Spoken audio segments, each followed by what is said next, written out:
வணக்கம், நான் ரோசா. இன்னைக்கு போஞ்சியும் கஜுவும் போட்டு பால் கறி வைக்கிறது எப்படின்னு சமைச்சு காட்ட போகிறேன்.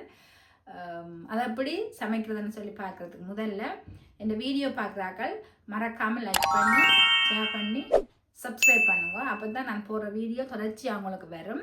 இப்போ வீடியோக்குள்ளே போகலாம் வாங்க.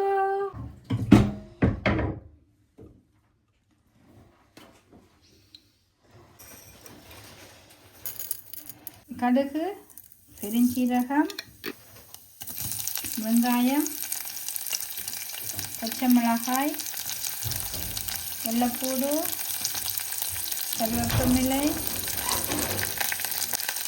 மல்லி இலை. இது இந்த இப்படி ஒரு காப்பதம் வதங்கின பிறகு நாங்கள் எடுத்து வச்சிருக்கிற கஜு போடுவோம்.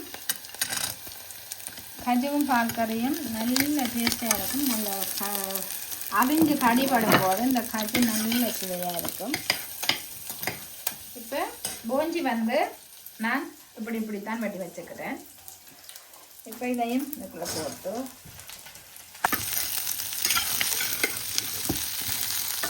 இதுக்கு தேவையான அளவு உப்பு, மஞ்சள் ஒரு காக்கரண்டி. இப்போ தண்ணி விட்டு அவிய விடுவோம்.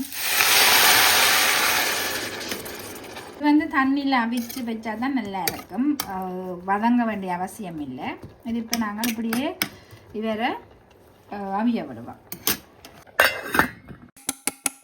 ஓகே, இது இப்போ நல்லா அவிஞ்சு வந்துட்டுருக்கு. இப்போ இதுக்குள்ளே நாங்கள் பாலை விட்டு இப்போ இந்த பால் விட்டு எங்களுக்கு ஒரு எத்தனை நிமிஷம்னு சொல்லுறது, ஒரு கொஞ்சம் நேரம் தலையில் இப்படி கொதித்து வரும்போது நாங்கள் இதை இறக்கினோம்னு சொன்னால் எங்களுக்கு சுவையான போஞ்சி பால் கறி ரெடி.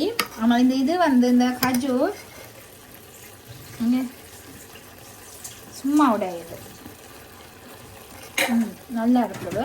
நீங்கள் முருக்காய் தான் சமைச்சு சாப்பிட்டு பாருங்க. வீடியோ பிடிச்சிருந்தா மறக்காமல் லைக் பண்ணி கமெண்ட் பண்ணி மறக்காமல் சப்ஸ்கிரைப் பண்ணுங்க. இந்த மாதிரி வீடியோவில் சந்திக்கிறேன். நன்றி, வணக்கம்.